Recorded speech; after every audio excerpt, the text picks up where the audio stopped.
We've got this story breaking from The Independent. Yesterday, we saw an 8.8 magnitude earthquake causing a tsunami across the entire Pacific. The Pacific Islands, the Aleutians, Japan, Russia, the west coast of the United States, all receiving a warning a tsunami was coming. In fact, a prediction that even in the shores of South America, they would see remnants of this tsunami reaching as far down, again, as South America. Following this, initially reported as an 8, it was upgraded to an 8.7 and an 8.8, making it the 6th largest earthquake on record. Now, that's just on record. We've been tracking it for 100 years. There's, of course, been crazier earthquakes. But so long as we've been recording this, this is one of the biggest. Following this news, a volcano in Russia, the Klyuchevskoy volcano erupted. And not just that, the tsunami warnings remain in effect and have been in effect all day. So this is important news for everybody that is currently tracking this. There is still advisories, and I believe the warnings have largely been lifted. You can see that the threat is there. I believe the threat is, it says international. And then of the U.S. and Canada, the warnings are, so we can actually see this. So in Papua New Guinea, between 0.3 and 1 meter, we've seen videos now of the tsunami making landfall. And it doesn't appear, based on what we've seen so far, to be the worst tsunami ever. With advanced warning, many people were able to get to safety. There's one video of what appears to be a 6-foot surge, and it seems most people were okay. Now, there was breaking news coming out of Hawaii that early on, police were blocking a private road owned by Oprah Winfrey. However, the road was eventually opened, and I believe Oprah issued a statement on this. But where things are getting interesting, we've got a handful of stories for you guys. The tsunami has hit California, Oregon, and Washington. We've got video and updates we'll play for you in a second. You want to know where it gets interesting? Again, the volcanic eruption is massive. Check this out. 2 accounts going viral right now for having predicted. Now, okay, I'll be light with you guys. They were light predictions. They didn't say on this date this will happen. But they said, I believe this may happen soon. And you know what? You get 1 million people, 1 million monkeys on typewriters. Eventually, some of them will get something right. So who knows what this means? But it could be serious. Then in North Dakota, they had to issue a warning that there was no threat of a tsunami in the landlocked state, which was weird. Sure. And then my favorite story on this. Potential asteroid impact on moon in 2032. Well, what I can tell you, my friends, some are saying the stories about alien objects heading to the U.S., to the Earth, one of which could be a hostile alien spacecraft. Some have said it's just a distraction from the Epstein stuff. Every time a big story's happened, they're like, oh, look, aliens. We get it. Earthquake? Not so much. But the first thing we should do, let's take a look at these videos of the tsunami hitting. We have this clip from Newsweek. Check it out. This is, I think we're muted here. I don't know. We're not. There's no sound anyway. Oh, there is. There we go. So this is, I believe this is Russia. And you can see the massive waves pouring in. Take a look at this. Wow. Honolulu. Everybody's trying to evacuate.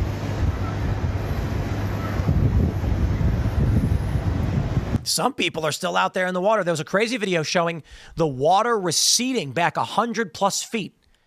When that happens, you run because it means a tsunami's coming. Take a look at this from The Independent. Volcano in Russia's Far East starts erupting. So I don't know if this is actual video of it. This might be. Okay, that's just annoying music. What is this, Camacho Branch, it says? Moment the volcano erupts. Check that out. We don't need that stupid music. So for those that are watching right now, you can just see this, a grainy video footage. It's black and white. And you can see the volcanic eruption, very, very obviously tied to this earthquake. They say scientists described the descent of burning hot lava down the slopes of one of the world's highest active volcanoes hours after a huge 8.8 earthquake rocked the region. Klyuchevskoy which has erupted several times over recent years, is located approximately 280 miles north of the Pavlovsk-Kamchatsky, the regional capital. The Russian Academy of Sciences United Geophysical Service confirmed the eruption, stating on Telegram, a descent of burning hot lava is observed on the western slope. Powerful glow from the volcano. This is where it gets interesting. The conspiracy theories. Take a look at this post. This is a tweet from Priyanka, Astrotherapist1. Maybe she's a crazy lady who got something right. Like I mentioned, 1 million monkeys and typewriters, and eventually they'll make a prediction. This post is from June 13th. It is now July 30th. Of course, the earthquake was the 29th. Upcoming huge earthquake and or tsunami warning, she writes. You can copy, paste, call it fear-mongering or business-seeking or whatever. I don't care anymore. I will do what I meant to do. One important event I want to talk about today. There is no need to get panicked. Just prepare yourself in case. I've been comparing the 3 dates when major tsunamis hit the U.S. December 26, 2004, March 11th, 2011, and September 28th, 2018. I've been studying the charts of these dates as well as studying charts of the upcoming dates. I have seen a lot of similarities, a few of which is below. The chart of the coming dates contains multiple recurring themes from the previous tsunami dates. Fiery Mars-Ketu conjunction in Leo. What? There's more. Strong water replacements with retro Saturn in Pisces. Huh? Moon in a critical nakshatra. Hold on there a minute, lady. Are you telling me that you're looking at planetary alignment and star charts and stuff like that to predict an earthquake? Well, she gave a broad window and was right. And here's the thing. This is the sixth biggest earthquake on record. It'd be one thing if she was like, look, a 3.1 somewhere. There's earthquakes all the time. A Jupiter in Ardra, a nakshatra of chaos. So if I see an overall structure, I feel from June 25th, July 31st, there are high chances of a huge earthquake and tsunami coming. She got it right. Come on, man. The dates can be a couple of days ahead or later. If you have plans, travel to eastern countries, to India, or the western coast of America, please be careful. What? She nailed it. Okay. If she had come out and said explicitly on July 29th, there's going to be a Pacific earthquake and tsunami, then I'd be substantially more impressed. Still, it is really interesting that she said, in these 2 regions, in this month period, I'm predicting a major earthquake and tsunami, and it happened. Now, let me be a little bit skeptical, my friends. How many other people made predictions and we didn't pull up their tweets? That was the point about the monkeys. I bet you there's 1,000 other people who said an earthquake, a thunderstorm, a meteor strike, and none of it ever happens. And the only reason this one's gone viral is because it happens to be the one that she got right. I'm going to hit refresh on this and see if there's been any updates. Because again, this post is from June 13th. It's got 343,000. And there are a lot of people just like, don't believe it. She says, I deal with people daily. And now here's a funny one. This post was deleted by the author. So now will you take your words back? Yes, I am deleting the post. Unlike most things of this nature, this post actually aged well on X. A lot of people are saying, whoa, she was completely correct. Interesting. Every 7 years. Could it be a scientific explanation for this? Some people think so. There are people who believe that the position of the sun, the apogee or perigee of the moon, and other planets, these gravitational waves do hit the Earth. And it's possible. Gravitational waves or whatever you want to call them. I don't know. I'm not an astrophysicist. But the general idea is if the moon can cause the tides, the gravitational pull of other celestial bodies does affect the Earth. And perhaps when there's an alignment, there is energy emitted and it's going to pull on a tectonic plate or whatever and trigger that earthquake. Over 7 years, it gets jammed together. The energy is building up. And then when this alignment happens, It releases the energy and you get a massive earthquake. Maybe. I mean, who am I? I don't know. I have no idea. It is interesting, though. But wait, there's more. The Canadian earthquake researcher, this guy, MX Don DeVivo, he says plates now fully locked globally. Incoming magnitude 10 global megaquake in Japan. In Jah Almighty we trust, Hakuna Matata, namaste. He tweeted this. This post is from July 24th. It's crazy. Now, he didn't exactly predict this. He was predicting you would see a foreshock followed by certain things. But 5 days before an 8.8, he said when this event, they call it the Culebra event, a massive quake, you will see this earthquake. He says, important news. I am now 95% certain to know when the mega quake is just days away. Even if these don't all go exactly as expected, but most likely do, the mega quake is unlikely to happen by surprise. Aside from a foreshock of M8.7 to 9.0, markets are likely to react. Now, okay, the markets aren't reacting to this quake, so he's not exactly correct. This one's just very interesting that 5 days before an 8.8, he said when the megaquake comes, there will be this massive earthquake. Now, to be fair, he's talking about the Culebra event. Let me pull this one up if you guys aren't familiar with it. There's a lot of scientific data on this one, actually. It's not just all conspiracy hubbub nonsense. Conspiracy is the wrong word. You know, we've got this from penn.edu. Whoops. Evidence for possible precursor events of megathrust earthquakes. And then we have, here's another one from Science Direct. A mega thrust earthquake as a source of pre-Columbian tsunami and Lesser Antilles. Sediment deposit and modeling. Megaquakes are real things. And there have been numerous reports about the potential or evidence that we could face one coming soon. So the Culebra event, for those that don't know, we'll just pull it up right here. I got the Google search for you guys. They say it's a theory not widely accepted that proposed a potential magnitude 10 megathrust earthquake in Japan, potentially causing a massive tsunami and disrupting global trade. This theory is based on work of earthquake researcher Brent, Dimitruk, who believes that the locking of tectonic plates in the region is building up to a catastrophic release of energy. A magnitude 10 earthquake is exceptionally rare and would be significantly more powerful than even very large earthquakes. Megathrust earthquakes occur at subduction zones where one tectonic plate slides beneath another and can cause massive displacement of the ocean floor, leading to tsunamis. Dimitruk suggests that specific precursors, such as large foreshocks, magnitude 8.7 to 9.0, usually mark liquidity drains and a sharp rise in the T10Y3M yield curve could indicate an imminent event. The theory proposes that such an event could cause a massive tsunami, disrupt global trade, and have far-reaching consequences. It's gaining traction online. It is not, however, widely accepted by mainstream seismologists. The name Culebra is not explained in the search results. It appears to be a term coined by Dimitruk. They say it's crucial to remember that the Culebra event is not a scientific consensus, blah, blah, blah. Okay. So I actually have to make the argument, this guy's probably wrong. Probably wrong. And I'm assuming they're referring to this guy. I don't know, Don DeVivo. Is this the Dimitruk guy?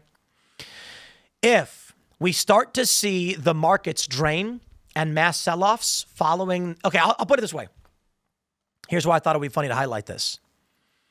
If the markets start reacting negatively to this earthquake, again, it's only Wednesday, then I'm going to start getting nervous. But as of right now, as far as I can tell, we good. I'm not seeing anything in the markets. I'm not seeing any news about this. Let me just check the old, trading today is fine. A lot of ups. Seems good. Hate to say it. Actually, love to say it. Guy's probably just wrong making these predictions. So I don't think we're going to see anything. I don't think it's the apocalypse. I think the reality is just for these predictions, a million monkeys on typewriters will make a prediction, right? Shout out to Superman, which was just awful when they had the monkeys typing on typewriters. And then this, we'll highlight this briefly before we get to the next article about, a giant meteor coming and slamming into the moon. Weather Service assures North Dakotans there is no threat of tsunami in landlocked state. Huh? Sure, they said, National Weather Service, Grand Forks, there is no threat for tsunami impacts in North Dakota. If you're in a coastal area under threat, however, check tsunami.gov for up-to-date information and with local officials for any evacuation orders. The fact that this is needed to be said is wild, reacted Fox News national correspondent Bill Malugan, while meteorologist Chris Martz questioned North Dakota is between 750 and 3,506 feet above sea level, and its westernmost point is about 950 miles from the Pacific Ocean. Are people there seriously that dumb that they think a tsunami could impact them? The Honolulu Department of Emergency Management advised Hawaiians to get to buildings at least 10 stories tall on Tuesday after warning that a tsunami was expected to hit around 7:17 local time. Tsunami advisories were also issued along the West Coast from Port Angeles in Washington State to San Diego, along with the U.S. Pacific territories of Guam and American Samoa. Crazy. The question that I have for everybody else as we advance to the back half of this segment, what's going on? Potential asteroid impact on moon in 2032 could trigger massive meteor shower on Earth. Uh-huh. Okay. Can I pull up the hostile alien attack one? Possible hostile alien attack on, are you kidding me? Rare interstellar object the size of Manhattan could be an alien probe. Oh, they changed their headline, did they? Come on. Show me the hostile alien attack. What, did you get rid of it? Let's see. The hypothesis is that this object is a technological artifact and furthermore has active intelligence. Is this the image? Take a look at this thing. Many people were citing Oumuamua, who was the name of the other one. The paper presented several anomalous characteristics, which could indicate that it is not a comet at all, but instead a directed craft. Yeah? Did they get rid of the hostile portion of this? Oh, come on. That's sad, New York Post. Don't do that. Don't do that. We all remember. Let me pull this up and see if I can find the archive. We don't play that game, New York Post. You can't take back what you said. Here we go. Let's see. Here's the original headline. Possibly hostile alien threat detected, an unknown interstellar object. Here's another one. I think it's the same one. Hostile alien threat. A hostile. Okay, guys. Sure. Maybe. I don't know that I'd believe that it would be hostile. If aliens do exist and they do come here, I'd imagine they're substantially more advanced than us. And there's no reason, really. Well, one could put it this way. Humans are pretty good at doing specialized labor. If we found a planet of a bunch of humanoid creatures that could learn and do tasks, would we not enslave them? Enslave? We'd have them work for each other and perform tasks and live their lives, but they would produce things we wanted, like a chicken coop. It's an interesting thought, right? It's the answer to Fermi's paradox I call the chicken coop hypothesis. To be fair, they call it the Great Zoo, but I don't care for that very much. The Great Zoo hypothesis is that, for those that are familiar with Fermi paradox, if the universe is so big and life is possible, why have we not encountered it? Sooner or later, something would be producing signs of life, right? And there's many theories. One is the Great Filter. Every intelligent civilization destroys themselves before getting to the point of interstellar exploration or signals. Then there's many, many more. And then there's also the Great Zoo hypothesis, the Galactic Zoo hypothesis, that Earth is basically just cordoned off by alien species and they just look at us like a zoo.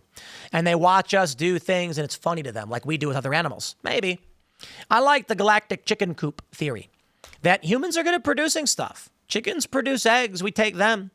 If aliens found Earth and found a bunch of humans milling about doing dumb stuff, they could be like, hey, if we breed these things, they'll get stuff for us. And we need cobalt. We need magnesium. We need finer elements. So let's go.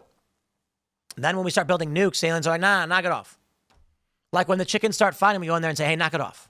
We stop them. I don't think that's actually reality, but who knows, right? Now we got this story from Fox Weather. Potential asteroid impact on the moon in 2032 could trigger massive meteor shower on Earth.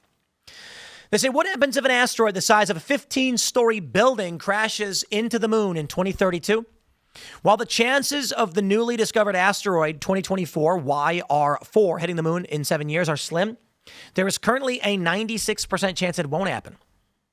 An impact of this size would not come without consequences for the moon, astronauts in space orbiting the Earth. A new study submitted for review by scientists with the University of Western Ontario and Athabasca University in Canada took observations from the James Webb Space Telescope of asteroid 2024 YR4 and used simulations to show how much lunar debris would be ejected out into space, sending pieces of the moon toward Earth. After its initial discovery late last year, the asteroid appeared to have a small chance of impacting Earth, warranting international attention, and jumping to the highest asteroid threat ever given on the Torino Impact Hazard Scale. By February, more ground-based observations of the asteroid helped clear the threat to Earth, but the moon still faces a possible impact. So the moon is going to shield us? Is that what happens? Earlier this year, NASA James Webb Space Telescope helped scientists determine that the asteroid is between 175 and 220 feet in diameter. If it crashes into the moon, it would create a crater more than half a mile in diameter, becoming the largest impact in about 5,000 years, according to the study. Current calculations show if it happens, an impact would occur on the southern hemisphere. The researchers said the impact would threaten satellites in low Earth orbit for days or up to a few months and send a fraction of the ejecta towards Earth. Any lunar debris that makes it within Earth's atmosphere could create a meteor shower over the planet. The resulting meteor shower could last a few days and be spectacular. The number of visible meteors somewhat muted by the low entry speed of the ejecta. With more than 10,000 active satellites in low Earth orbit and more than 25,000 pieces of space junk, researchers believe an asteroid strike to the moon could spell trouble for satellite operators. You guys want to know something crazy? Did you know that there are satellites in orbit that are defunct? They're still operating, but the companies that put them up there don't exist. So hackers have been breaking into the satellites and commandeering them because they're still in orbit, doing whatever with no claim from the Earth. It's pretty wild, huh? And there's probably 10,000 or more floating around, solar powered and doing nothing. Hackers are just like, okay, let's find them. Nobody claims them. We take them. And then you can use them for whatever. They say, given the very large total exposed area for satellites in 2032, it becomes possible that hundreds of thousands of impacts for the millimeter-sized debris ejected by a lunar impact in 2024 will be experienced across the entire satellite fleet. Such impacts may damage satellites, but are small enough to generally not end active missions or cause breakups. The researchers say material from the moon could be a serious hazard to moon-orbiting spacecraft, such as NASA's Lunar Gateway, a planned orbiting station for astronauts, and even greater danger to any lunar surface operations. It has so far moved behind the sun, limiting any new observations until 2028. Scientists say those new observations in a few years will help improve lunar impact predictions. You know what I'm curious about for sci-fi movies? We've made the movie, we have the movie Deep Impact. There's going to be a comet. It's going to crash into the Earth and kill everybody. So they go to the comet and they try to put bombs in it to make it go a different direction, whatever. In all of these movies, spaceships are shooting lasers at each other.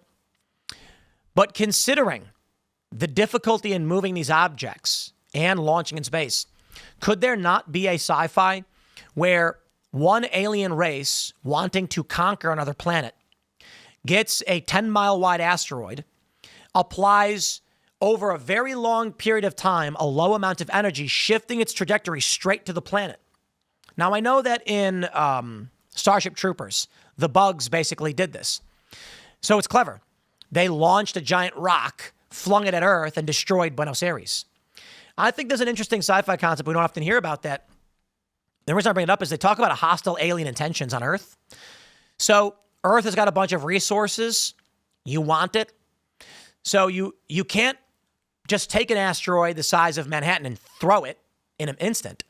But if you apply a small amount of energy over a long period of time, you can start to change its trajectory and line it up so that it will head right to Earth.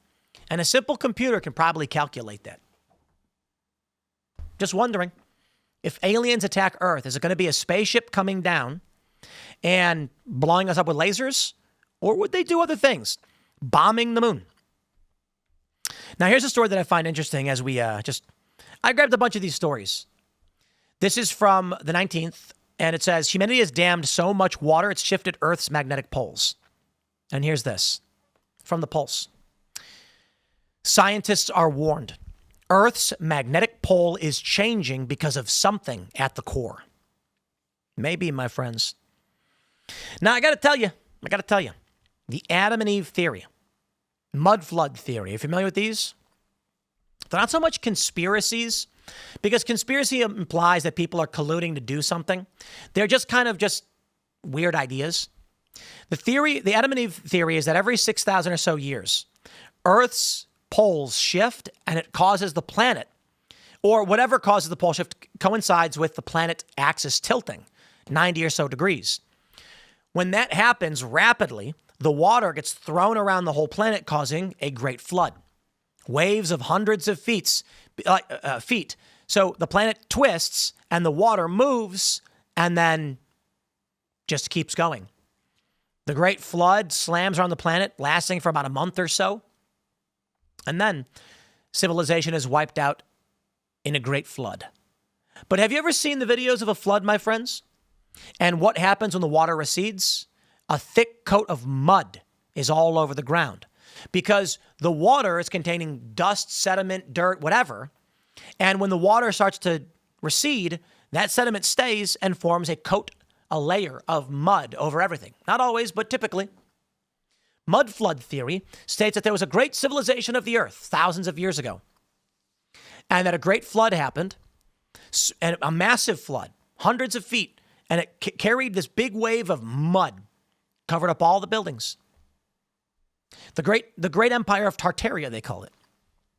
The theory states that we are not building these structures in big cities, but we reclaimed them to certain degrees. You know what it is fascinating? Some of the evidence they cite is that there are old buildings that appear to be hundreds of years old, and they have doors buried. It's true, they exist. And it's kind of weird. I don't know. Maybe there's an explanation for it. But I've seen buildings in person where there's a door frame cut out and only the top 2 feet of the door is exposed and there's sidewalk next to it. And you're like, it is weird they built the building like that. Chicago, of course, has been elevated 3 stories. You got lower whacker or whatever they call it. It's kind of crazy to see when you're driving in Chicago and you can see the door to a building is actually like 40 feet in the air.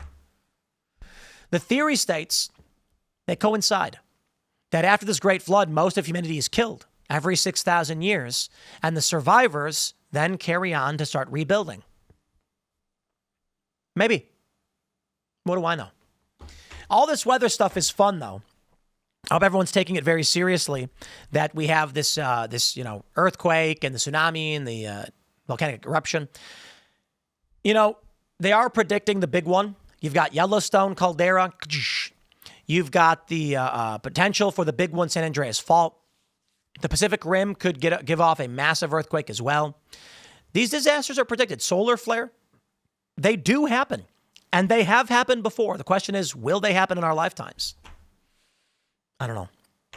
But I'm going to wrap it there, my friends. Smash the like button. Share the show with everyone you know. Thanks for tuning in. You can follow me on X and Instagram at Timcast. Shout out to Steven Crowder and the Mug Club for the Rumble morning lineup. We're going to be rating our good friend Russell Brand in just a moment. But I think, we've got a bit of super chats for you. I'm sorry, Rumble rants. Pardon me. We'll read for you with the last minute or so. Pinochet says the only way out of this is a civil war. Starts in Massachusetts, where the corrupt, guilty, rich Democrats are all disarmed. Interesting. Free Speech for Life says kinetic revolution. Very interesting. Amtrue says this one volcano puts out more CO2 in one day than all the countries on Earth produce in a year, not to mention water vapor. Here's another. This is interesting. I saw this story A Rogue Patriot says, hey, Tim, something off topic. MasterCard and Visa are going after distributors like Steam, threatening them. They will remove services due to a group like Collective Shout because of not safe for work materials. Yeah, they're banning adult content. I saw this. It's pretty crazy.